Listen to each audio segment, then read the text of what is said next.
I just got my moto back today and the fork seals redone. Basically the fork's rebuilt. Kind of going out for a ride to test it out, you know, see how it feels. I'm not just going off and taking off and zooming around, but I'm getting a feel for it, the way it'll feel as I'm running it, and how the dampening and the suspension is working, especially when I use that front brake. Since I use this front brake quite a bit, especially when I'm trail braking in or when I'm coming to a stop, I'll start using my front brake first, and then I'll go to my rear brake. As I start releasing this guy, I put light pressure on the rear to stabilize the bike. So when I'm putting that 5% to 10% brake on this, they'll go down, the forks will go down and the bike end will come up. And then as I'm tipping in and start to lean, I start releasing that, and I start adding just a little bit on the back, and then it just starts straightening the bike so it's not tilted up when I'm curving in. But it works great for me. I don't know, maybe other people do it differently, but that's how I like to do it. And look at the chicken strips on my front tire. Those are some serious chicken strips. And then my back tire with chicken strips. But yeah, had the front fork seals redone. It was leaking oil from this guy right here. When I took this little cap off right here, took and cleaned around, put it back on, rode it, and it still kept leaking oil. And because I do pre-checks before I ride, the oil was actually leaking through this boot coming down here, and so I'd wipe it down and keep it clean.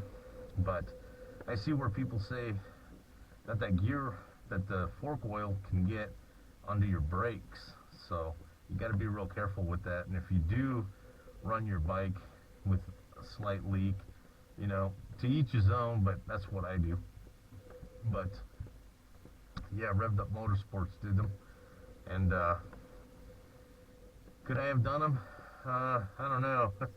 I'm not going to go too deep into fork stuff. When it gets to technical stuff that my bike really requires mechanical attention, things like that. I mean, can you balance and take tires off? Sure.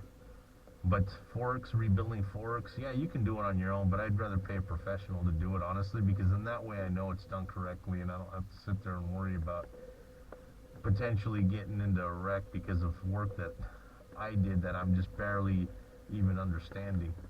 But in that regard, yeah, whenever you get brake seals and stuff or anything done on your bike that's significant, you want to take that time to look at it, feel it out, you know, for the dampening and the suspension and the stuff like that, and recoil.